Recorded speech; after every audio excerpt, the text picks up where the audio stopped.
Thanks for checking out the Coach's Locker Podcast with Chris Four. I really appreciate you listening. I think you're in for a real treat today as we talk with the nation's top recruiting expert, Brandon Huffman. Brandon is the National College Football Recruiting Editor for CBS Sports 24/7 Sports and is featured on various national media platforms covering college football and college football recruiting.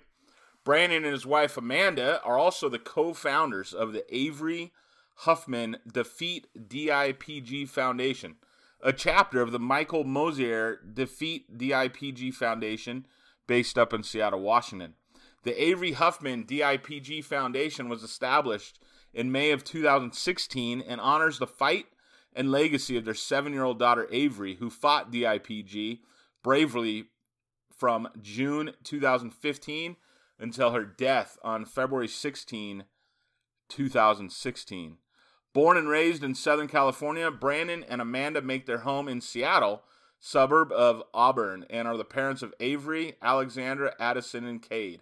Brandon graduated from Azusa Pacific University in 1998 with a BA degree in journalism and applied communication and a minor in psychology, and he received a certificate in public relations from the University of California at Los Angeles in 2004. He was a 4-year member of the Azusa Pacific men's volleyball program and served as sports editor of APU's award-winning student newspaper, The Claws. I, yours truly, Chris Four, was a photographer for The Claws back in the 90s. I went to Azusa Pacific as well. That's where I came to know Brandon just a little bit. Watched him a whole lot playing club volleyball. A very good friend of mine was playing. But Brandon's a great guy, and I've asked him to come on today to talk about the recruiting landscape, and then also, more importantly, talk about his daughter, Avery, and her brave fight against this horrible, horrible brain tumor. And I just want you all to hear about that any day here. Any of us could be in the same shoes Brandon and his family were in as parents. My daughter is the exact age of his daughter, Avery, when she came down with this horrible condition. And it really touched me. The story was all over Twitter, and a lot of people came to the support of Brandon and his family, but I've asked him to share that story as well. It's a gripping story. You'll hear about a little girl who, very, very brave. So, and then we'll get into the whole recruiting world scene after that. Brandon's going to share some insights to it. I think it's just really great stuff. So, again, welcome to the Coach's Locker Podcast with Chris Four. You are listening to the Coach's Locker Podcast with Chris Four, a place for all coaches to call home. The Coach's Locker Podcast is a part of the Football Coaching Podcast Network. Please visit footballcoachingpodcast.com to hear and see our entire lineup of top football coaches coming to you every single podcast with valuable information to help you and your program. The Coach's Locker Podcast with Chris Four exists to help prepare coaches to be hired for the job of their dreams and to provide coaches with dynamite resources to become even more successful in their field.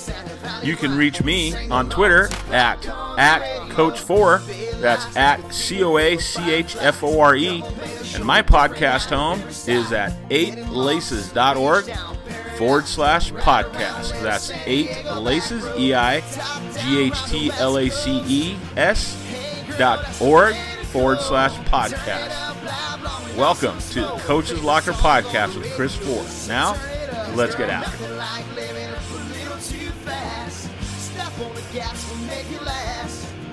Hands up, forget about the past, 'cause you and I's everything I ever asked for. Top down round the West Coast. All right, yeah, we'd like to welcome here Brandon Huffman, a national recruiting editor for 24/7 Sports. Thanks for coming on, Brandon. Hey, Chris, thanks for having me on. Yeah, so we start every podcast just for our listeners to get to know our guests a little more, called the kickoff, the tip-off, and the first pitch. So I got 7 questions here just to share a little bit about your background, your athletic background, and then some other things. But Brandon, what's the first team you remember playing on, and what do you remember from that team? Man, I got to go way back. I mean, one of the first teams I think I remember was the 1982 Little League Bears. And we were a T-ball team, and we ended up having a future major leaguer on our team that unfortunately was not me. It was a guy by the name of Brandon Knight, who played at our rival high school and then went on to play for the New York Yankees for a couple years. But, that's a pretty good Little League T-ball team when you got a future major leaguer on it. And what I remember is my dad coached, and T-ball was super boring because my dad was a high school baseball coach, played college ball, and I just wanted to swing off of real pitching instead of doing this whole T-ball thing. But I remember that, this is 1982, so a lot of kids were showing up to T-ball in jeans. I had to have the look. I had the pants before that. I had the stirrups because those were still cool in 1982. I had the look, and, I thought that I looked the part, and I certainly thought I played the part that year. Outstanding. I remember a kid who his name was Kit. And he's one of these kids who's always dirty and messy and hair. I doubt he's listening. I hope not. But a kid I grew up with named Kit, who he would wear his jeans with stirrups. That look was amazing. That's I just don't even know how to describe it. That's different. Yeah. How about the last team you played on? The last official sports team you played on, and what you remember from that? Yeah, I played volleyball in college at Azusa Pacific University, but, I was a high school football player at Ventura High School.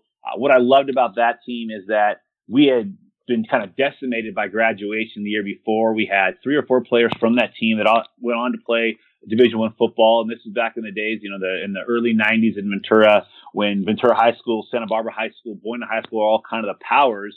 And we had lost a couple guys at graduation. Now I think we were picked 6th in the Channel League that year. Ended up being the number 1 seed, winning the league title in our last game against Boynton High School. George Kiahu, who for a while was one of the leading rushers all time in California history, played at Washington and transferred to Cal Lutheran.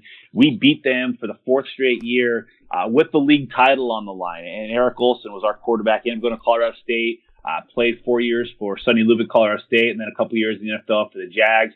And so for a game in Ventura, California, you had, future NFL players on both teams, a lot of Division I college prospects in that game. And, we played it at our high school, but Boynton High School shared that stadium. It was at Larrabee Stadium, and, the whole town was there. It was a Friday night. I remember earlier in the day, as a team, we went and saw the movie Rudy. We had a day off from school. We all went and saw Rudy. And as we're all sitting in the theater, Boynton High School's team walks in. Whoa. And they're sitting in the back of the theater. And the tension immediately started, and it carried over. They had, been putting up some big numbers that year. George Cal was rushing all over everybody. And we relatively kept him quiet the next week. And then we got the number 1 seed in the CIF playoffs and turned around and lost the home game to Bell Gardens. And football, as I knew it, was over at that point. Came to a crashing in. Not a huge market for 6'1", 220-pound tight ends that are in the veer offense. I can tell you that, especially in 1993. Yeah, outstanding. How about your main mentor in the world of athletics and the world of sports? I know you now. Brandon and I served on the same college newspaper staff, although all I did was take little pictures and at football games, and I was never in any meetings or any of that stuff. They just paid me to go take pictures, and that was awesome for the newspaper and the yearbook. Brandon wrote a column. Is that where you got your writing start, or did it start in high school? No, it actually started when I was in college, and it was writing for the Claws. And, hey, those pictures were huge for us because we would not have had a great-looking paper without some good-looking pictures. There you go. I would say, and he's now the athletic director at Azusa Pacific University and a hugely influential figure in my life, and that's Gary Pine, who at the time when I was a student at APU was the sports information director and in charge of all media relations. And I remember kind of him letting me loose and turning me loose my senior year to do more stuff. And I remember the first press release I ever wrote, and you remember at the time, Chris, we were an NAIA school, and so there wasn't a lot of traction in terms of where APU stood in the social space and in the media space. But they got a commitment for track from this young man from the state of Hawaii who had, for whatever reason, picked Azusa Pacific to be a decathlete. And he chose Azusa Pacific over Auburn University. I remember Gary saying to me, "Hey, I need you to write this press release. APU just got this commitment from a decathlete named Brian Clay." Well, fast forward about 5 years later, Brian Clay wins the silver medal in Athens in the decathlon at the Olympics. And then 4 years after that, he wins the gold medal on a Wheaties box and wins the gold medal in Beijing for the decathlon, and arguably the greatest athlete that's ever come from Azusa Pacific University. And the very first press release he ever let me write from beginning to end was for that. And that kind of was Gary in a nutshell. You know, he had a lot of trust in me. He said, you know, do the media guys, do these press releases. And he got me some internships, got me hooked up with the right people to do some stringing in college and be a writer. And I would say, you know, to this day that Gary Pine had a huge influence on my passion for college sports and for, you know, just being in collegiate athletics, except on this side of it, because I long wanted to be an assistant athletic director in charge of like fundraising and development. You'll remember Jim Hayford, who was at APU at the time and was in charge of the Cougar Athletic Foundation. He's actually living up here now. He's the head basketball coach at Seattle University. I wanted that job. I wanted to be in fundraising, the kind of guy that went golfing with big boosters and said, hey, nice shot, donate $25,000 to the athletic program. Yeah. And I decided to go this route instead. But Gary Pine was certainly the guy that kind of got me on that right that right step and that right direction. Yeah, Gary's a tremendous guy. I really never worked much alongside of him, but what I remember from just my workings a little bit around Azusa Pacific, I worked there for a few years with the Night of Champions program after graduation. Was you just hit the nail on the head. It's a great part of leadership I learned from him is he would hire guys and then just let them do their job, you know. I was taking pictures for a friend of mine on the sidelines at a football game at APU in the late 90s, and he walked up and said, hey, what are you doing those for? I said, oh, just for fun. And he's like, well, bring your pictures by sometime. And so I did, and he's like, hey, great, can you start shooting shots for us? We'll feed you dinner and give you a sideline pass. And that was awesome. So, yeah, Gary's a great man. How about the worst mistake you've ever made in the area of being recruiting on the national recruiting spotlight? Is there a big mistake, gaffe you've made as a writer, as somebody in the media that you wish you could have taken back? I think there's two. You know, one is always a rankings question. Everybody says, what's your biggest mistake ranking wise? It was ranking Daryl Scott as the number one player out in the West in the 2008 class. And number 2 and 3 were Tyrone Smith and Matt Khalil. Definitely wish I could have that one back when you have 2 top 10 offensive tackles, 2 multi-year Pro Bowlers. At one point, Tyrone Smith was the highest paid offensive tackle in the game, and Daryl Scott just became a flat-out bust. The other was ranking Nick Montana ahead of Sean Mannion. And I remember going on the radio in Seattle that day on signing day. And they're like, is there any that you just look back and you say, man, I hope I get this one right? And I said, I know I'm going to regret this one. And it's going Nick Montana over Sean Mannion. And to this day, I rue that. As far as probably another mistake I made just from a writing standpoint, you know, you build a lot of trust, you build a lot of relationships in this industry, you build a lot of confidence with parents, with families, that they can tell you information, they can trust you with that information, and you're not going to share it. And what happened was, I was writing a story. There was a kid from Las Vegas, Bishop Gorman, back in 2009 by the name of Xavier Grimble. And at that point, Bishop Gorman had been sending a lot of its players to Oklahoma. They had sent DeMarco Murray out there, Ryan Reynolds. Their head coach, Dave Wyatt, had taken a job on Bob Stoops' staff. Naturally, the expectation was that Xavier Grimble was going to go to Oklahoma. Well, I wrote this story. I get this scoop from his dad that, hey, he's committing to USC. He's doing it tonight at about 8 o'clock. But go ahead and have the story ready. This is the days before Twitter. I don't think I even had a Twitter then. But he said, go ahead and write the story, build the story, and as soon as he announces it, then you can publish it. So I put it out there to 8 o'clock. I'm over at a Bible study with the youth group kids that I'm working with, and I get a text message from our USC publisher. He said, did you know that your Xavier Grimble story is published and it's on the front page? I'm like, that's crazy. I didn't even make the story live. I had unpublished it. He said, you might want to go check on it. There it was. At that point, there was about 3 other Oklahoma-centric websites that were saying, oh, looks like the cat's out of the bag. Xavier Grimble's not coming to Oklahoma. He's going to USC, even though nobody's heard anything from Xavier Grimble yet.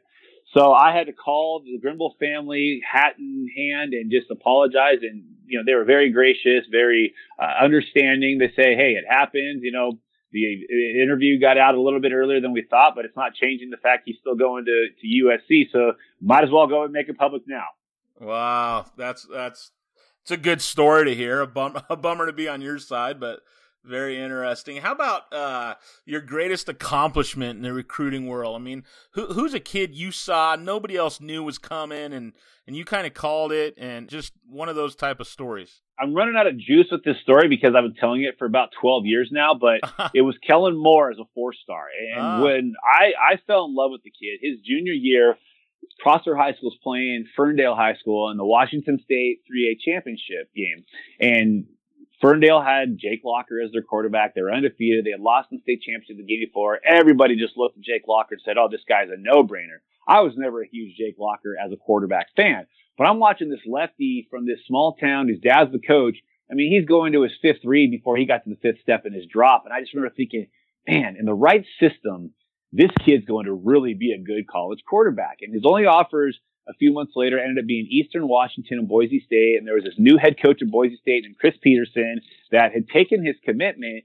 And I put 4 stars on Kellen Moore going into his senior year. And I'm like, I just have this feeling he's going to be pretty darn good at Boise State. And I remember getting grief. There's a couple of my neighbors were Idaho grads. They're like, dude, what in the world are you giving this little midget lefty 4 stars for? And he's only, I mean, oh wow, Boise State has to recruit against Eastern Washington. I'm like, I don't know, guys, there's something about him. Well, 4 years later, he ends up the winningest quarterback in college football history, had Boise State 2 different times on the doorstep of potentially being the BCS Buster, and not just the BCS Buster, because he did win a BCS bowl game when he was at Boise State, but potentially being that team that played for a national championship before a controversial loss to Nevada on the Friday after Thanksgiving in overtime to Colin Kaepernick. You know, Kellen Moore kind of transcended Boise State football from this little novelty of a program to an elite national program. And, you know, I remember getting grief from people saying, man, I can't believe you put a 4-star on a kid who Boise State beat Eastern Washington for. And now I sit there and go, man, I can't believe that I got that one right, because even I was skeptical that I would live up to that one. That's a great story. How about your favorite vacation spot? You're going to love this one, Chris. I would say the city of San Diego. Outstanding. You know, my wife and I, Amanda, we used to go there when we were early in our marriage, before we had kids. We've gone there a couple times since we've had kids, and we vacationed there last summer. And just everything about San Diego is great. The only part that you could say is negative about San Diego is the day you have to leave. It's just, there you go. It's a place that we love. We love to be there. It's great memories for our family. There's going to be some memories that we've had from vacations in the past with our whole family there that will never be able to be taken away from us, and just truly treasure our time in San Diego. Just love the place. It's like, how can you not love San Diego? Yeah. What do you guys like doing down there the most? Or is there a certain place you like to see? Yeah, you know, we like going over to Coronado. We like driving the Coronado. Well, I like driving the Coronado Bridge. I can't say the passengers in my car are a huge fan of it. We like kind of walking around. There's a park. We had some great family pictures that we took over in Coronado, where you have the San Diego skyline in the background that we've done a couple times. Just, you know, getting down there. I think the kids love just going to the beach. You know, I'm a beach kid. I grew up in Ventura, so the beach was in our backyard, essentially. Up in Washington, there's not really beaches. But down there, you get the best beaches that you could possibly find. And I just think we really like the whole aspect of getting to walk on the promenade, getting to walk there on Mission Beach, walk around the sand at all days, and the weather is just absolutely perfect. I agree. For those who don't know, I was born and raised down there, about 40 minutes north of downtown San Diego. It'll always be home. I absolutely love it down there. You know, Tim Hopper's there at Coronado High School now. Is he now? Yeah, yep. Assistant principal down there.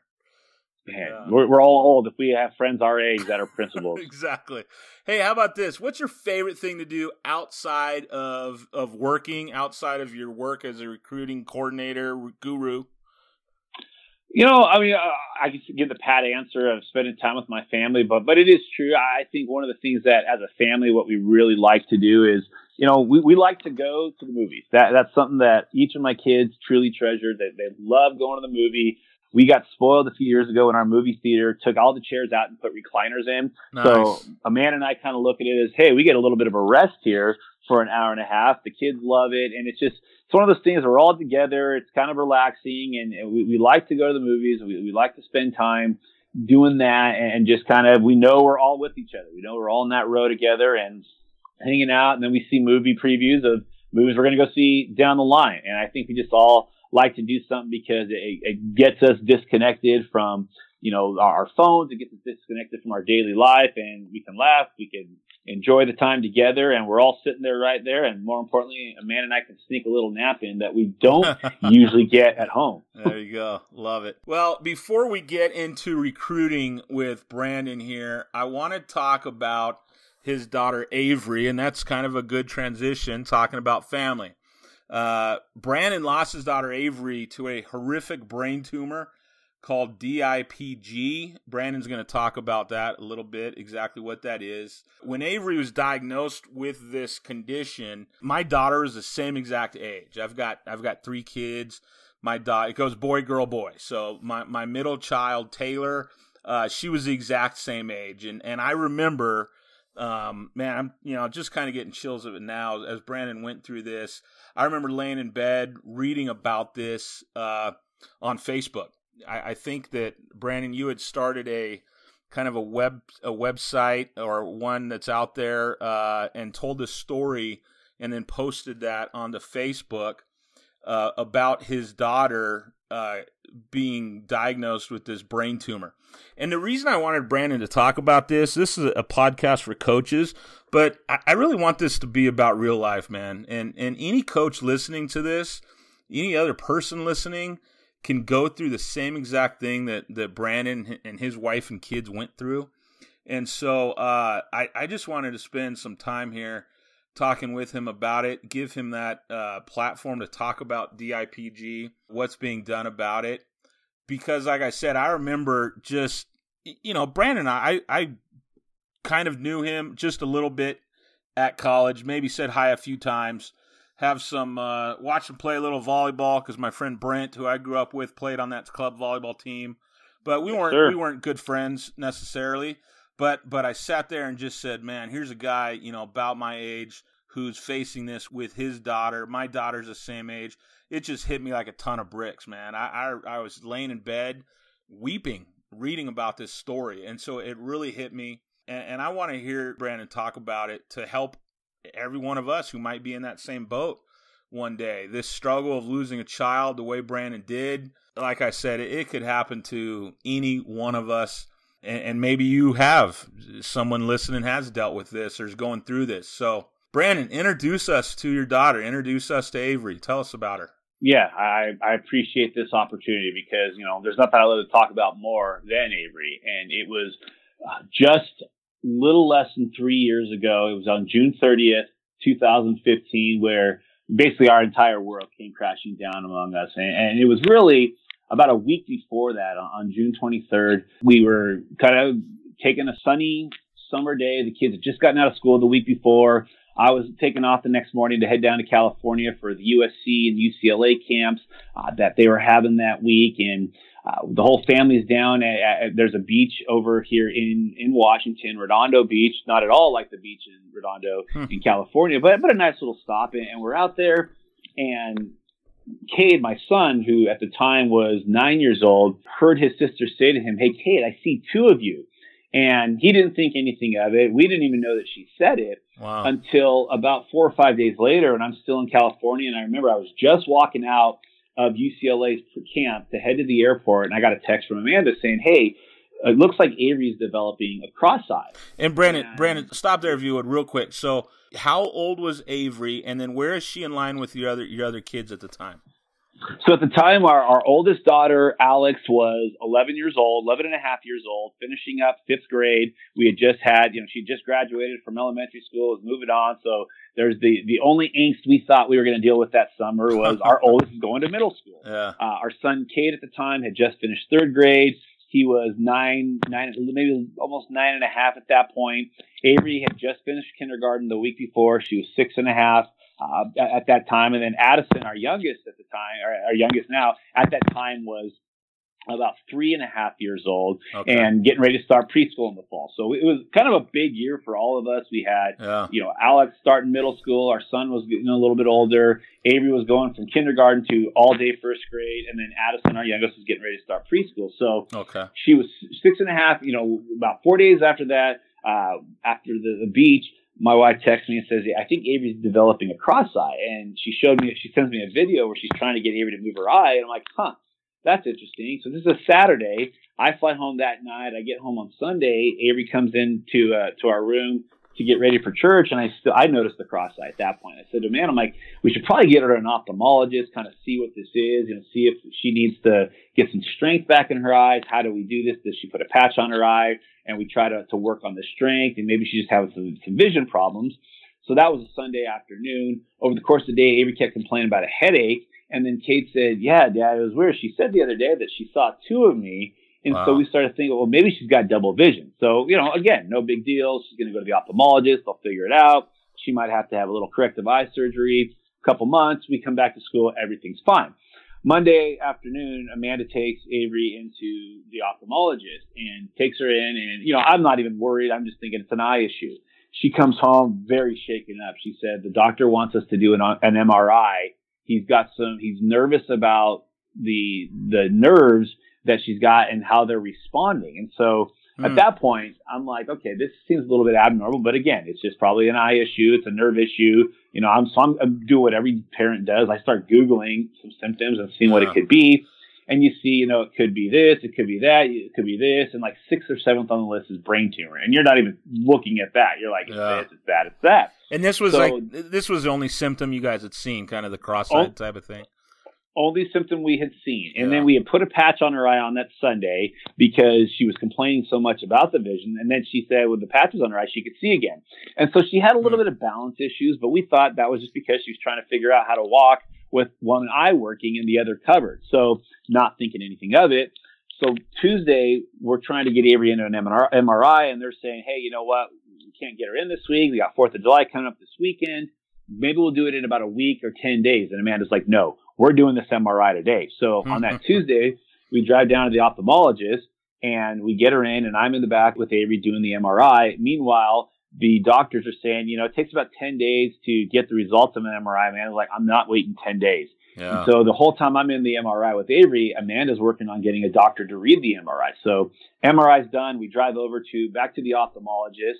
And he takes us into a room, and he's real positive and real optimistic. Avery, you were so brave. You did so well. And we're like, oh, great. Good. This is what we were hoping. Yeah, you're thinking it's okay.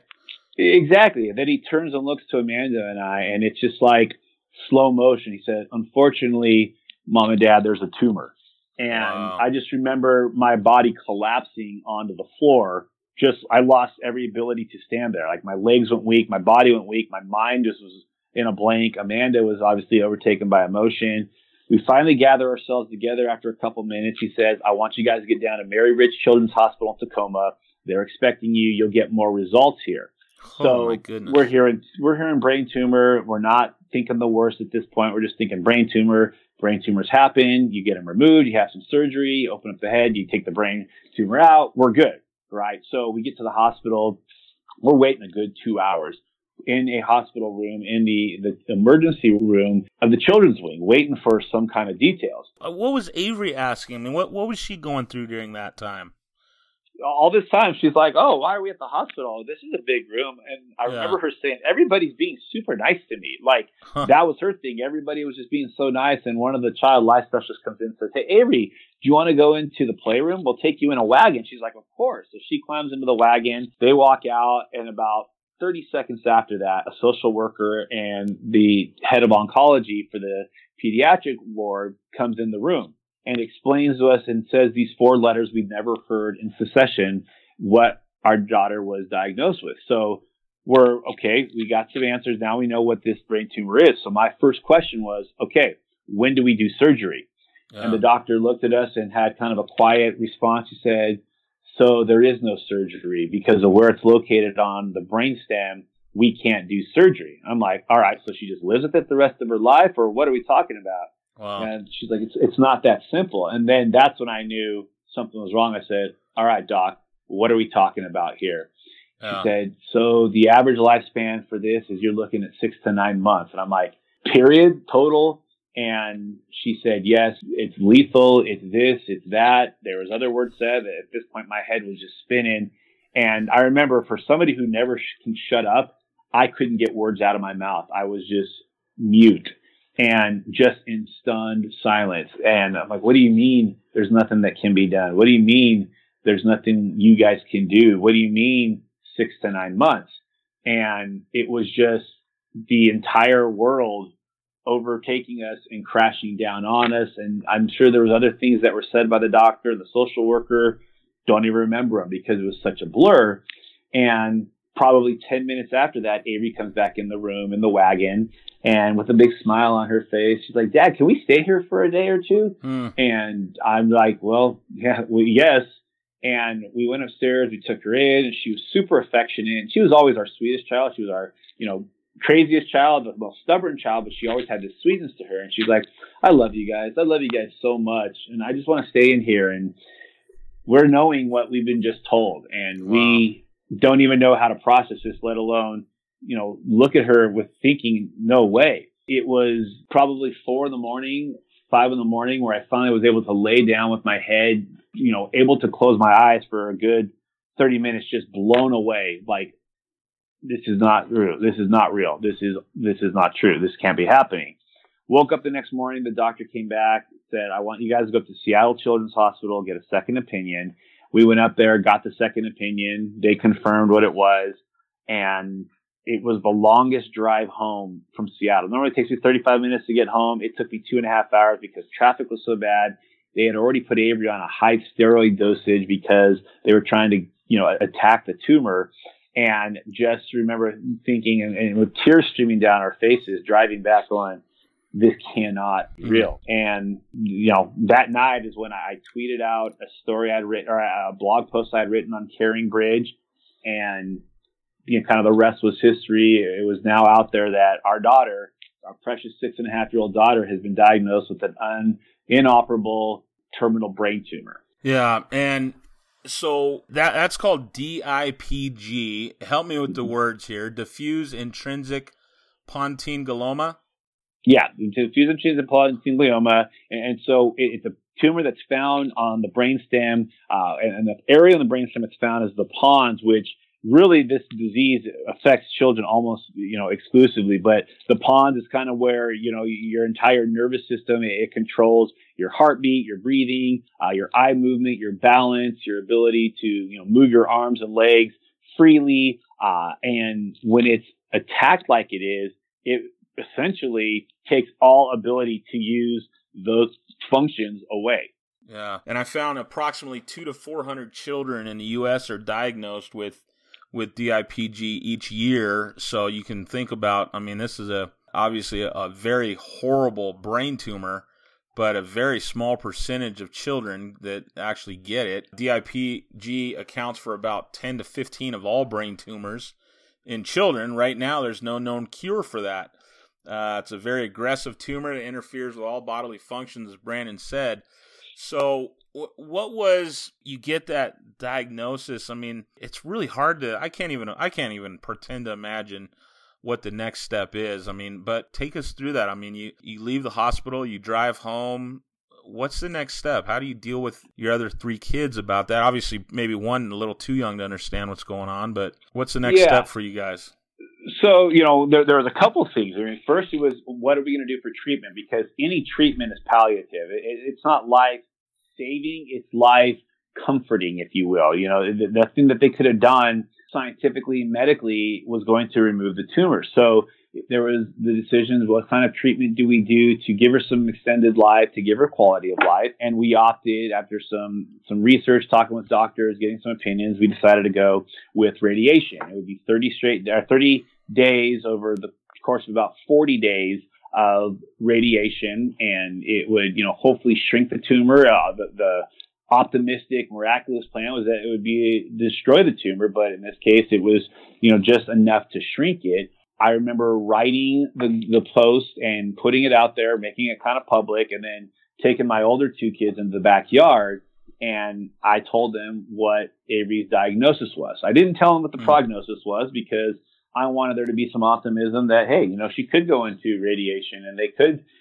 miraculously remove it. But I made it very clear this is the diagnosis of it. Our youngest at the time, she was 3, didn't quite understand, but as she saw Avery stop being able to walk, having to be in a wheelchair, started to understand that Avery was sick. And in Avery's case, the initial symptom being the inverted eye, she always related everything to the eye.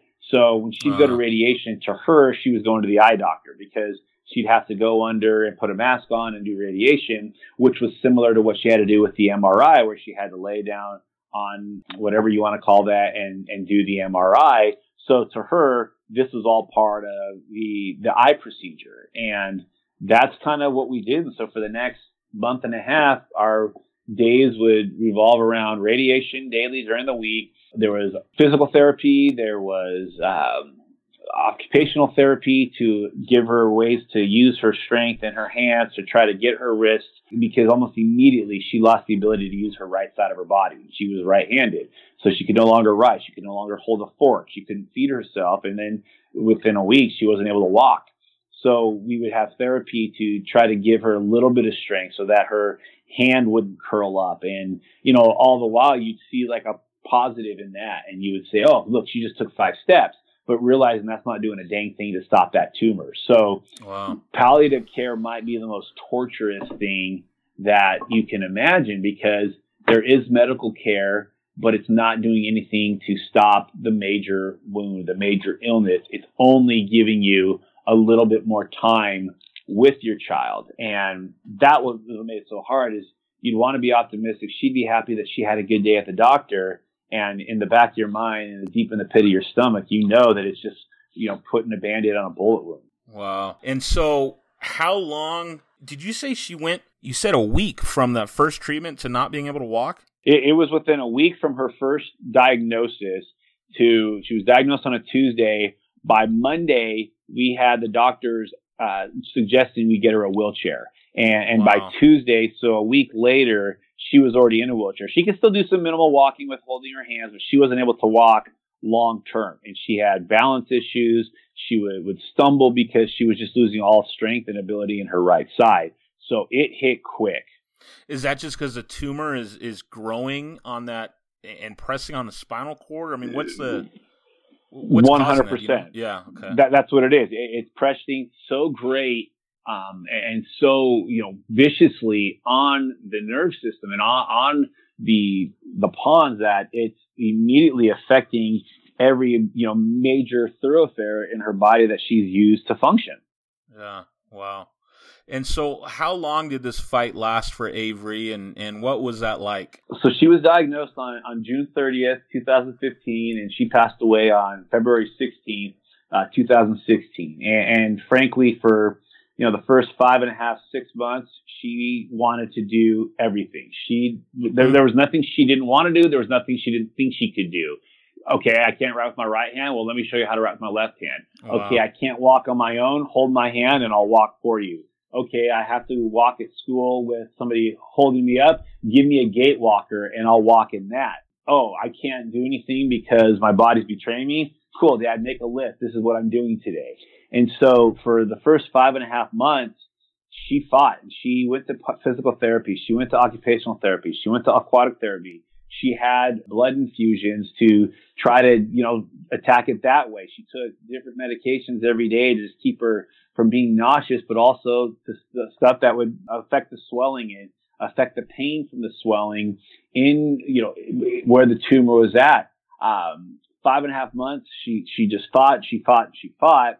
And then, in fact, I would say it was 6 months to that, because we got through Christmas. And I remember saying, if we could just get through Christmas, I'll be super happy, get through the holidays, because when they give you an initial diagnosis of 6 to 12 months, I'm taking the under. I'm taking the lesser amount and just being like, okay, that's the realistic. Yeah. That was July 1st that the doctor said, you're looking at 6 to 9 months, or 6 to 12 months. And I said, okay, so 6 months.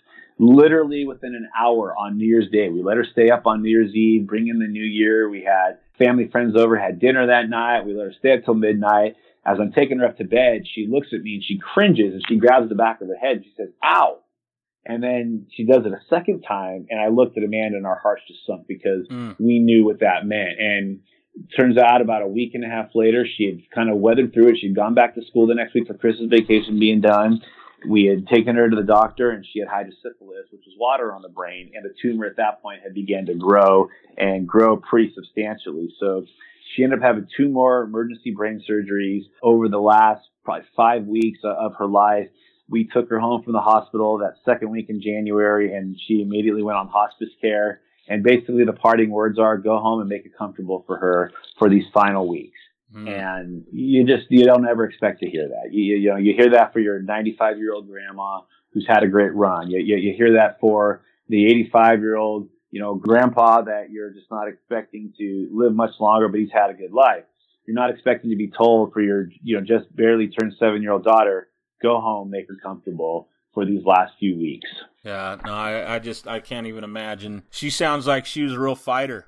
To put it mildly, she was a fighter, and it was one of those things where, because she was so stubborn as a child, and she was a middle child, she had to fight for what was hers. And I every Tuesday, because she was diagnosed on a Tuesday, she passed away on a Tuesday, and then she was buried on a Tuesday. We've kind of taken Tuesdays back, and we call them every Tuesday. We share a picture or a story. And even today, the story I shared was on an information card for another family that lost their son to DNPG. They had a gala and made these little baseball cards. And the story on the back says, as a 4-year-old swimming in the pool at the YMCA, a 9-year-old boy took her pool noodle. Avery, the middle child, she was used to having to fight back. She got out of the pool, ran to the side the boy was on, jumped in the pool on top of him, yanked the pool noodle away, and yelled, "That is my pool noodle." The 9-year-old swam off in tears. But that's Avery's toughness and her willingness.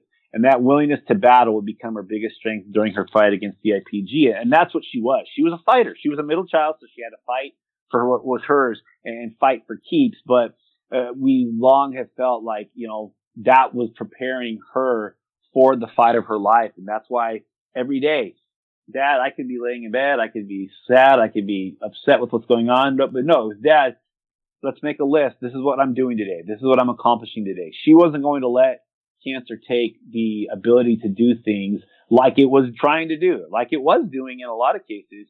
She was still going to accomplish what she set out to do each and every day. And so her fight was just incredible. And frankly, it was very, convicting to me to say, man, I have those days where I'm tired and I don't want to do anything. But I remember my little girl every day, and she lost everything. She was losing everything. She'd be like, okay, Dad, get up. This is what we're doing today. God, that's amazing. That's very inspirational. Yeah.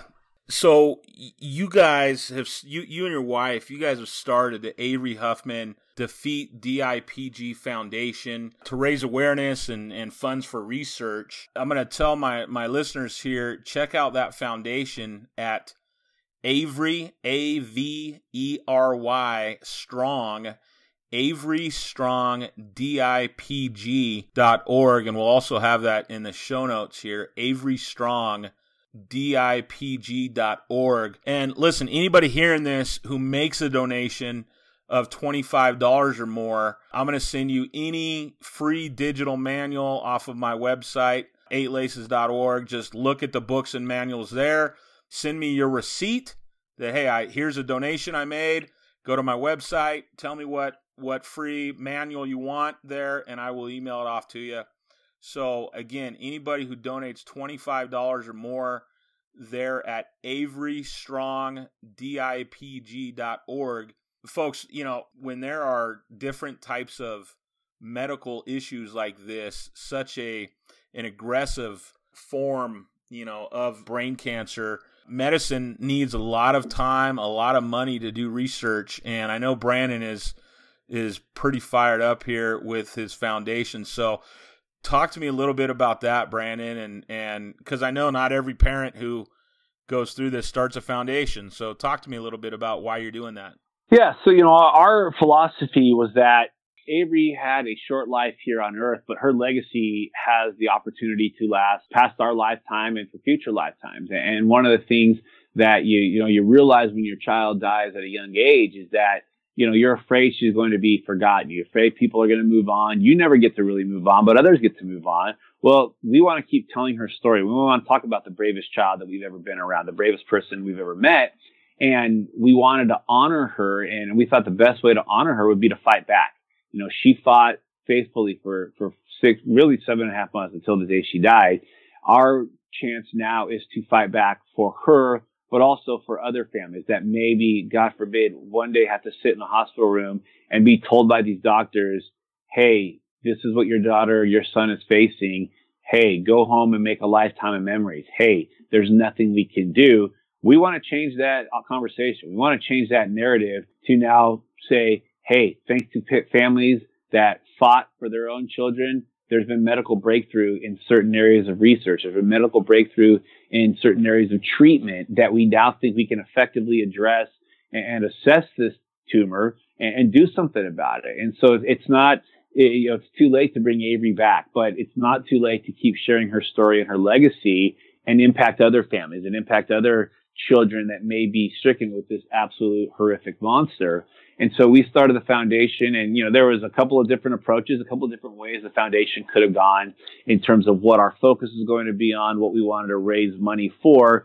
But we decided, after talking with some researchers in the DIPG space, that funding was just so much at a minimum. As it is, childhood cancer treatment gets about 4% of all research dollars from the American Cancer Society. I mean, if children are the future, why are we giving them less than a 5% chance to be treated? So we knew that we had to take matters into our own hands. And over the course of the 2 years that our foundations existed, we, as a specific Avery Huffman Defeat DIPG Foundation, have raised upwards of $400,000 with 5 other families that we're partnered with across the country as part of the Defeat DIPG network. We've raised over $2 million, and we're just getting started. I mean, these are all families that are just fresh off of losing their children within the last 2 or 3 years that are still trying to work through grief. And yet we're already moving and shaking in the DIPG research and the DIPG funding space. And it's only going to get greater and bigger because you've got some families that are upset. They're angry. We're angry that we lost our child to this disease. We're angry that there was no treatment option, but we're also fired up to share our child's story. And in our case, we want to keep telling Avery's story, but we want to tell Avery's story while at the same time giving other people a chance. That's awesome. I totally respect what you guys are doing. I'm happy you're doing it. And again, that website is Avery Strong, Avery Strong, DIPG.org. I'll have a link to there on my show notes. And again, donate $25 or more, and then email me. You get all that. My website, 8laces.org, EIGHTLACES.org/podcast. I'll have all those details there, but I do want to encourage you guys to, give $25 towards this. And it's also important, Brandon, when I asked him to come on my podcast here, he didn't say, well, as long as you promote this, none of that. I wanted to talk about this. Again, what he and his family have gone through, any of us could start this battle, tomorrow, next week, next month. So, Brandon, thanks for sharing that story. Thanks for giving me the opportunity to share. Yeah, and it's Tuesday. It's an Avery Tuesday. That just hit me, too. Absolutely. Well, let's talk about, there's no easy way to transition, from that nightmare to recruiting and what you do. I call you the recruiting guru. I think you've earned that title. But again, Brandon Huffman is the national recruiting editor for 24/7 Sports. So you talked to us about how you got into sports and got into it there while at Azusa Pacific. How'd you get into the recruiting business? So back in the late 90s, as the internet was starting to take off, I started writing a Pac-10 at the time. The folks, for you out there used to be only 10 schools in the Pac-12, and they were every school but Colorado and Utah. So back then there was this little website, the original rivals.com had a website called College Football Digest, and I wrote a weekly Pac-10 column on it. Well, the original Rivals went under. Back there they had the .com bubble burst, so that site went away. I started writing for another website called fanstop.com, covering college football and college basketball, doing some recruiting stuff there. In 2003, I happened to be at a press conference at UCLA when they were announcing that Ben Howland was their new basketball coach. And while I was there, a guy named Tracy Pearson, who runs the biggest UCLA website on the internet, Bruin Report Online, said, hey, I know you're a big recruiting guy. Why don't you come cover recruiting for UCLA and USC recruits over on our new website called scout.com? And I said, that sounds like a great idea. Yeah. So for 2 years, I just covered UCLA and USC recruits. That expanded to covering Southern California recruits, eventually became all of California and Nevada. And by 2007, I became the West Coast recruiting analyst / manager, cover the whole West region. In 2011, I became the national recruiting analyst for Scout.com. And then in 2014, was named the National Director of Recruiting, which I carried that role until Scout merged with 24/7 Sports last fall. And now I'm the National Recruiting Editor, but started out just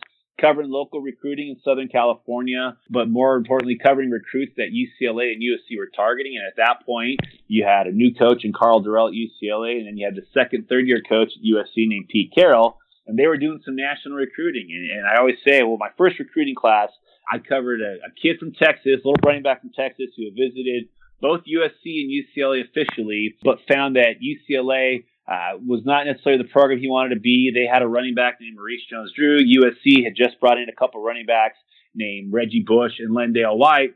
So Adrian Peterson decided to go to Oklahoma instead. Wow. And it worked out okay. But, you know, he was in Texas at the time, but he was looking at SC and UCLA. So I talked to him as a recruit, and he's an aging veteran in the NFL. I think he's in his 12th year, and one of those guys that people are saying he could be at the back end of his career. And I'm like, man, kid was in the first recruiting class that I covered. So I'm getting old. You're getting old. That's what that means. What do you enjoy most about it? I mean, you've seen some huge changes with the advance of social media. What do you like most about the recruiting world? You know, I think what I love the most about it is just getting to see this new talent each and every year. And, you know, it's the guys that are the late bloomers. It's the guys that nobody's ever heard of that you write about, you see for the first time, and you're the first person to write about them, and eventually they become a household name, and people are like, man, you know, I always love Dan Jeremiah, who I think is probably the best NFL draft guy that there is. He's on NFL Network. He knows his stuff. He's watching these guys high school film. He's watching these guys in college. He knows his stuff better than just about anybody that covers the draft. But you'll get those random NFL guys that'll be like, who knew that this kid was this good? And I'm like, well, I did like 8 years ago when I saw him for the first time as a freshman in high school. Yeah. And you see some of these kids as youngsters, and you get to see just how good they are. And you're like, man, this kid is going to be an absolute treat to watch for the next couple of years. And so it's fun to watch those guys. And you remember them when they were barely making the varsity team at their school, and now they're signing those second NFL contracts, and those are the big money contracts. And just seeing how those guys have improved over the years, the guys that, you know, you maybe thought, hey, this guy in the right school, the right system, if he gets the right weight program, has a chance to be really good. You have the other guys that you're like, I don't care where this kid goes to school, he is going to be a future NFL star, and they become that future NFL star. And just really getting to see these guys progress is high school football to the best and the best at their position in the NFL. What are some of the changes, some of the big changes you've seen in the last 15 years you've been doing this? I think, obviously, you know, social media has completely redone how recruiting is done, where it's not about the offer anymore. It's about tweeting the offer. It's about the graphic. It's about, you know, the attention that those recruiting offers bring you. But also, what does an offer mean? You know, 15 years ago, you could talk to a kid in October, you wouldn't have to call him again until November, and he probably wouldn't have gotten another offer or two. And that was his senior year. He could be the best player in the country, and he wasn't getting a lot of offers till he was a junior. Now you got 7th and 8th graders getting offers. So you're seeing the entire process accelerate. You're seeing offers going out earlier. You're seeing offers going out that kid would never have a chance of committing to, because it was an offer that was thrown out to basically say, we like you, we're interested with the 12 other guys at your position we're interested in. So come down and try out, and we'll see if we'll even take your commitment. There's just so many different ways to interpret what offers mean anymore. You have kids that, you know, they don't go on Twitter at all. They're not on social media at all. There's some that need to get the heck off of it because they spend way too much time on it, and their whole identity is wrapped up in being a recruit. There's others that they just use it wisely. They tweet their huddle film. They tweet highlights from a camp. They tweet some of the camps that they've been to, and they are very informative giving. Then there's others that it's like, everybody's sleeping on me. Nobody's sleeping on you. Do you know how hard it is to be slept on as a recruit in 2018? Seriously, with Huddle? Thank you. You know, and I'll say Huddle. Huddle is what has changed the game, because, absolutely, you know, Chris, you're a high school coach. You know how it was back in the old days. The only players that got highlight films were the players that the coaches thought, this kid can play major college football, so I'm going to go make his video on a VHS tape and send that out. And then that eventually became a DVD. To now, everybody has a Huddle. You have freshman film on Huddle. You have youth film on Huddle. And there's this thought, hey, I have a Huddle. I have a highlight link.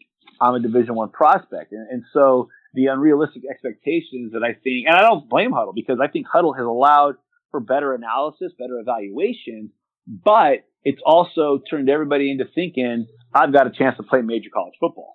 Yeah, there's I can't imagine. I coached at an average junior college last year here in Southern California. You know, and I say average because we had a 500 year, but, you know, they're not a top tier, 10 California JUCO program by any means, you know, year in and year out type of thing. So that's what I'm saying, an average JUCO program. And because I had in my Twitter bio, you know, junior college coach, I didn't even say what school I was at. I had tons and tons of highlight film in there every day, guys, you know, sending me stuff, and I can't imagine what you get. I don't know if your Twitter DMs open? They're not, but my email is there on our website to be there, so I get plenty of them emailed to me. Yeah, I'm sure you do. What's the youngest player whose parents have tried pimping their kid out to you?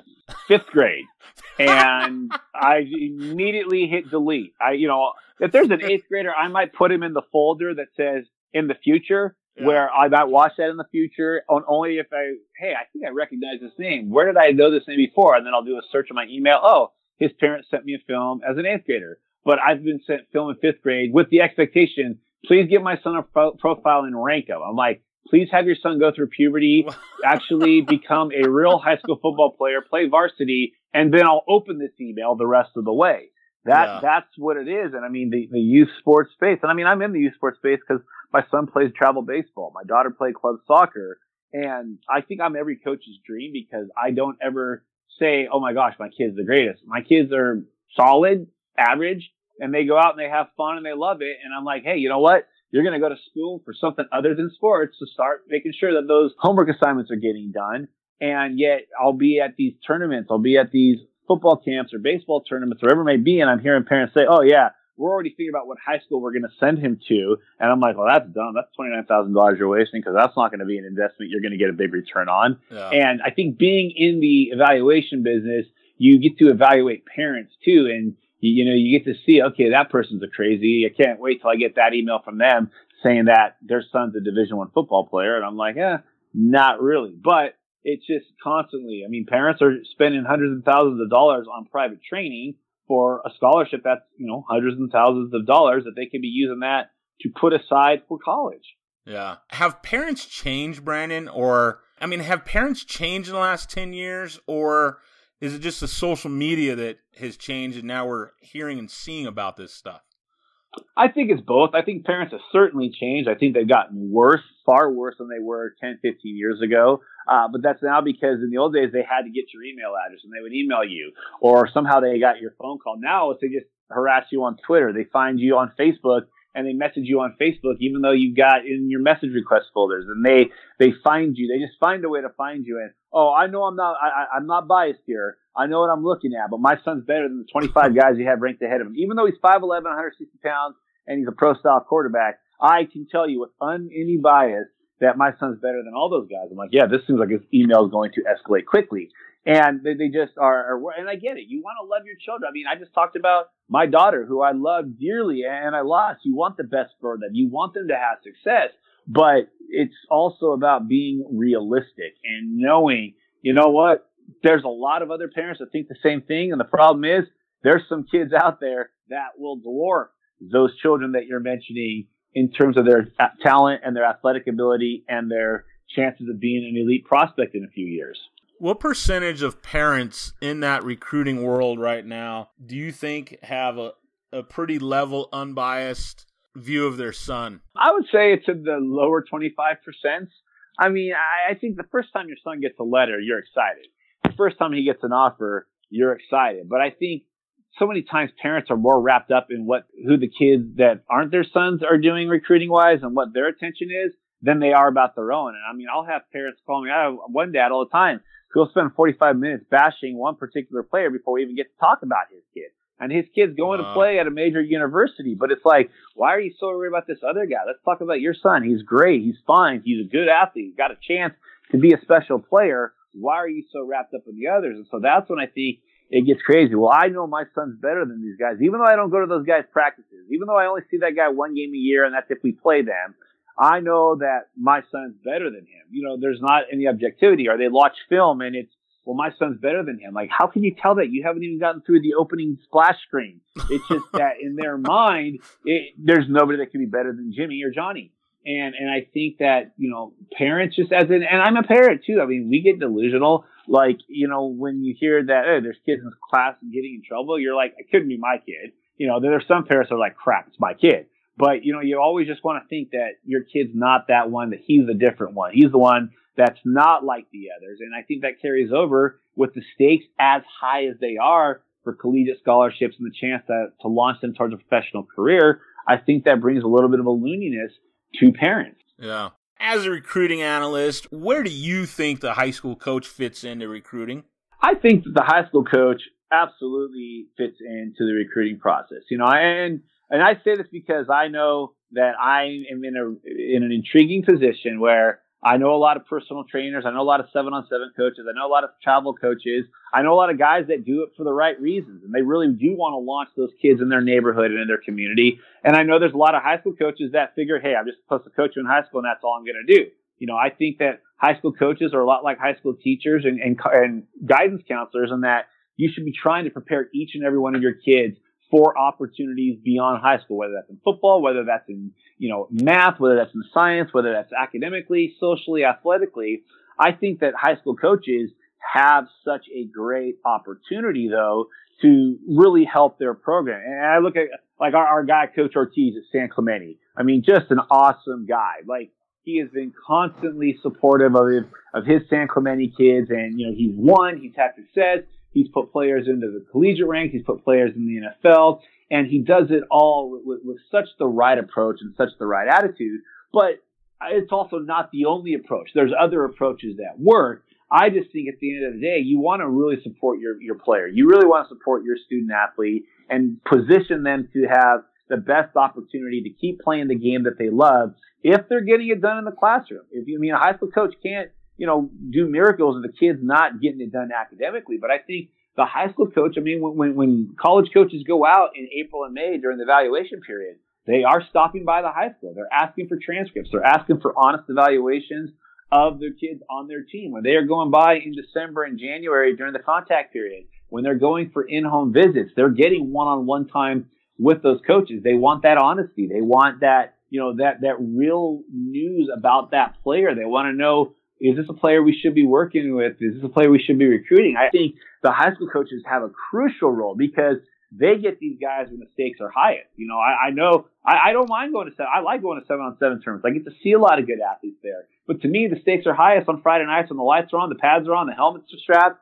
and you're playing for a CIF championship ring or a Washington State ring or, the Texas State championship. You're playing when the stakes are biggest, and that's when the high school coaches are around those kids when the stakes are the biggest. They're around them for the biggest games, for the biggest preparation, but they're also there when they know it's finals week. I got to coach this game, but we also have finals week. I need to make sure my guys are going to be eligible. They got to be studying for finals so that they can even play in those games. And so I think because the high school coach is such a key part of the academic and social aspect of it, and then you obviously have the obvious athletic connection, they can play such a crucial role in it because I really think that they bring such a well-roundedness to their descriptions of that players and to really analyzing and breaking down that player to college coaches. Yeah, Coach Ortiz at San Clemente does a tremendous job there. Follow him on Twitter at Triton, Triton football. You mentioned the club coach world, and the high school football world has changed a ton, I'd say, in the last 3 to 4 years specifically with, the whole recruiting thing. And there's a lot of high school guys, frankly, that are just tired of the recruiting scene, and because of the private coaches who have come in and played a big role there now. What do you say to those type of high school coaches who go, you know what? I'm tired of this. I'm tired of this recruiting world. I'm tired of stars. I'm tired of hearing from parents. I'm tired of hearing from private trainers bagging on my program. What do you say to those type of coaches? I get it. I get it. I understand where they're coming from because 10 years ago, you didn't have to worry about those guys. That program was yours no matter what. Everything that kid did in the off season was a part of that high school football program. And it's changed, and times have changed. But I think you see that at the collegiate level, too. You see at the NFL level. These guys aren't necessarily, you're not necessarily seeing the NFL athletes go to their NFL facility and work out. They're going back home to, wherever they're from, and they're going to that private gym and getting some extra training. Those college players that are getting ready for the NFL draft, even the college players that are still playing, they may go back to their local gym or to their trainers in the off season. They're going and working out at private training facilities to prepare themselves for the combine. I think that, there's a lot of pro athletes and collegiate athletes that are doing it. And I think there's a lot of high school athletes. I also think part of the reason that the high school coaches are upset about it is because it is out of their control in so many ways, because they're so limited in what their state governing body allows them in terms of the time they could spend with those players, in terms of the time that they could, travel with those players. A lot of high school coaches aren't allowed to drive their kids to an unofficial visit to a college because that's a football related activity. So that might be a violation. They may lose a practice or two, or they may get suspended for a game. I mean, there's such a gray area with how much time they can spend. I would bet that a lot of high school coaches would love to be involved in 7-on-7 if they were playing for their team, but they're limited in resources. They're limited in the time that they're allowed with their kids because of the state governing rules. I always thought there's two conversations that I remember that were very influential in my thinking about it. One was back in 2013. I was visiting St. John Bosco, and it was the day after the Vegas 7-on-7. And it was when Josh Rosen was a sophomore, Jaleel Wadood, Nigel Hale were both juniors, and I was sitting there and talking to Jason Negro, who subsequently won the state championship that fall. And he was saying he was at a coaches convention that week before up, I believe, at the University of Oregon. And he was talking to a couple of successful coaches. They're like, why are you letting your kids play 7-on-7? It's terrible. It's like, why wouldn't I? If they want to go out and throw the football every weekend and be competitive, I'm going to benefit from that in the fall when they're throwing the ball to each other. Sure enough, 9 months later, St. John Bosco wins an undefeated state championship. And much of that was because so many of those guys, Josh Rosen, Jaleel Wadood, Shea Fields, Nigel Hale, were that chemistry that they had from playing 7-on-7 all off season helped out. A few years later, you had a 7-on-7 team called Team Lids, which was essentially a team made up of all modern day players. And, it was all guys that were going to be playing for modern day that fall, and they were getting reps with each other. You had Osiris St. Brown, Amon-Ra St. Brown, Quentin Lake, other players. I think JT Daniels was going into his sophomore year at that point. He's throwing the ball around to those guys at 7-on-7. And, Bruce Rawlinson figured, hey, if they're going to be playing 7-on-7, why not let modern day benefit from that? Why not have these guys go as a team of modern day players? Kevin Pearson at Cathedral used to take, there used to be a team from Cathedral that would go out. Narbonne High School, Manny Douglas had the South City Ballers that would go out. And a lot of those guys played travel 7-on-7 for other teams, but they went out to the Vegas tournament and played as the South City Ballers, which is essentially the Narbonne team. That fall, they won the city section championship. And I'm not saying it was because 7-on-7, but there was extra reps that those guys were able to take with each other and play with each other. And I think if coaches could have more time with their players, you would see more and more programs doing that. Yeah, I think it's a matter of being able to harness it, and you almost have to embrace it these days, and then try to figure out a way to harness it and make sure your kids are playing together, like you said. Just really two more questions here, Brandon. Wrapping things up here with Brandon Huffman. You hit on this a little bit, but how can coaches better help their students navigate the recruiting process? I think a lot of it is early identification of that talent. And what I mean by that is you could usually tell early in that kid's high school career, there's something there. There's some talent there. There's some juice there. There's some upside there. There's some physical ability there. That kid might have a chance to play in college. So the next thing you need to do is he already set up academically to realize that opportunity? Is he doing what he needs to do in the classroom? Because there's nothing worse than talking to a kid who's a junior. He's late in his junior year. He's early in his senior year, and his grades are so bad. And it's like, yeah, I didn't know that I could have the opportunity to play football. And I think if coaches can identify, and again, this isn't the coach's responsibility. It's the parents' responsibility. It's the family's responsibility. It's the player's responsibility. But I think if coaches can identify guys early on and say, hey, you've got a chance to be a special player. Let's make sure right now as a freshman or as a sophomore, your academics are in place. And even if it's a guy that may not be a potential, I think just making sure those guys are getting it done in the classroom. So if they do turn into a prospect, they have the academic chops to do so. I also think the other thing that high school coaches can do is to just be a little bit more understanding. It doesn't mean they have to be accepting, but I think a little bit more understanding of the times we're living in of social media and the times we're living in that 7-on-7 coaches, trainers have a lot more influence in the recruiting process. And part of that is because a lot of the assistant coaches that are doing lower level, or that are doing the initial recruiting, that are doing kind of the initial groundwork, they know these guys. They maybe play with some of these guys that are 7-on-7 coaches or trainers. There's friends, so there's relationships there.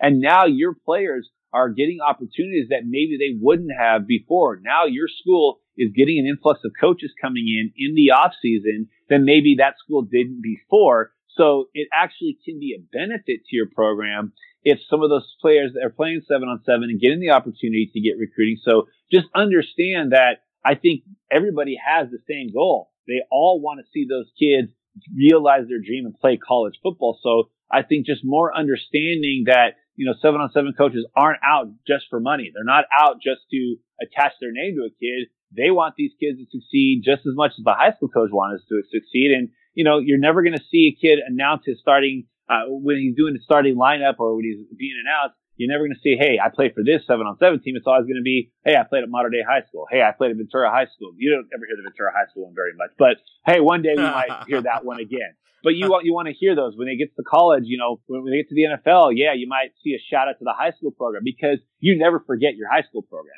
And I always love when that one kid or that one guy in the NFL on Sunday Night Football or Monday Night Football says, yeah, so-and-so, this high school. And the college fans are all up in arms saying, how did he not respect us? No, what he's doing is he remembered his first love, and his first love was that high school program he played in. So the high school coaches, I think the club coaches, the trainers, they all want to see that kid realize his dream of playing at the next level. So try to work together a little bit more instead of having more animosity towards each other. Do you see a lot of that? Do you see a lot of animosity? I see the animosity only on the social media channel. And I think, we see that in every aspect of life. You see it in sports. You see it in politics. You see it in pop culture. You see it in every way. And that's where I think Twitter, as helpful as it's been in covering recruiting, where kids are tweeting about all their offers and their visits, it's also been very easy to throw shade the way of people that you disagree with, that you don't have the same approach with, whether it's one player at one school dissing on a player from another school, whether it's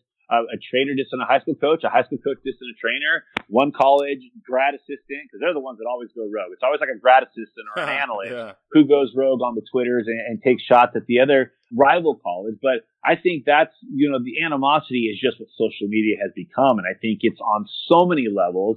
But I do think we're more aware of it now because you see that kind of stuff scroll through your timelines. And when you get a little bit of animosity, that's what becomes viral on Twitter. And that's what you see in your timeline a lot more. Thanks to these algorithms, if I see a lot of retweets on something, that means it's popular. And a lot of times you see something where it's basically, a tit for tat fight that's going on. 2 more questions. I know I said that earlier, but this is so great. Okay, real quick. Do you think college coaches care about kids transferring very much? Because I kind of think they don't care. I mean, if this kid can come here and help me win, I'm going to bring him on board. What do you think? I don't think that they care about the transfers in high school. I don't think they care about the transfers as much in college, unless it's one of those that they had big plans for that kid. But typically the kid transferring, he wasn't factoring into the plan. So they understand I might lose guys, but I might gain guys. But I also think I always see this a lot. Oh, high school coaches or college coaches do not want kids that are transferring high school. Dude, if that boy can win you a game on Saturday, if he can win you a game on a Thursday night ESPN game, you don't care if he's transferred 18 times. You'll take him because he's talented enough. Yeah. And I think a lot of it, you see guys nowadays that have, and this is where I think there's a misconception that, guys are only transferring so they get more attention, more recruiting attention. I'm seeing guys with double-digit transfers or double-digit offers transfer because, hey, I'm sick of making it to the first Friday night in the playoffs and then being out. I want to go win a state championship. We can blame it on LeBron. We can blame it on Kevin Durant, guys that were like, if I can't beat them, let's join up together with them or let's join them, period. And I want to win a ring. Ultimately, I want to win a championship. The scholarships are nice. The offers are nice. The postseason awards are nice, but I want to go win. And I think these guys are going because now if I leave this high school to go play at a Trinity League school, I'm going up against the best of the best each and every Friday night. I'm going up against the best and the best in practice 4 days a week. This is going to make me a better player. They're not transferring so much for the attention from recruiting. They're transferring to improve as players and to prepare themselves to be even better college players. Yeah. Last question. Where is recruiting trending to? What's the future? Now, shoot, I don't think 10 years ago, maybe 7 years ago, you probably wouldn't have been able to tell us where recruiting is at today in 2018. But where is recruiting going? What's the future of it? I think the early signing period, as kind of scoffed at as it was, has turned to be a blessing in disguise. And the reason I think that is I think college coaches, as much as they kind of were down on it early on, now realize guys are probably wanting to get their recruitment done a lot earlier themselves. You know, these kids have been getting offers since they were freshmen in high school. The days of your first offer not coming until the middle of your junior year or late in your senior year, those are over. These kids are just as tired of the recruiting process nowadays as they were 10 years ago, but it was a year that they were tired of it. Now it's 3 years. So you're going to see more and more early commitments. You're going to see more and more early signings. You're going to see the bigger trend to the December signing period being a bigger deal. I think now with official visits being able to take in the spring and the summer, you're going to see more of that. So college coaches can really truly coach their football teams rather than trying to unreasonably, in a lot of cases, balance both their season and recruiting. You have a 5 o'clock ESPN game. You're game planning with your team all day. You play a game at 5 o'clock. Game's done at 8:30. You're done with the media at 9:30. And now you got to go try and woo a kid to come to your campus. They like the idea a little bit more and more that it's being sped up a little bit more. So I think you're just going to see even more acceleration of the recruiting process to end it. And you're really starting to see it lately. The junior year is nowadays essentially your senior year, and every other year is a year earlier. Is that fair? Not necessarily. The best coaches are still the ones that can evaluate and identify early to the guys that aren't the finished products. But I think you're just seeing, because there's so much pressure on these coaches to win in the season, and obviously recruiting is a big part of that. I think if coaches can separate the timing of the two more and more, you're going to see an accelerated time clock when it comes to how the recruiting process plays out and how it's scheduled. Awesome. Brandon, thanks so much. Very gracious with your time. We really appreciate it here on the Coach's Locker. Chris, anytime, and thank you more than anything for letting me have the opportunity to share about my little girl. Absolutely. Thank you, Brandon. Take care, Chris. That's it. That wraps up episode 3 of the Coach's Locker podcast with Chris 4. Thank you for listening. Big shout out and thank you to Brandon Huffman for spending time with us and sharing that story of his courageous daughter, Avery. Just a reminder to anyone who donates $25 or more at averystrongdipg.org. That's Avery, AveryStrongdipg.org right now, or whenever you're listening to this. There's no deadline on this. There's a donation button right on there on the far right. Make a donation of $25 or more. And then email me. Email me your receipt at Chris, CHRS, at 8laces, EIGHTLACES.org. Email me your receipt of a $25 donation or more. Then jump on 8laces.org, EIGHTLACES.org. I will email to you any of the digital manuals that I have at all that you would like. So make a $25 donation or more in Avery's name there at Avery Strong DIPG.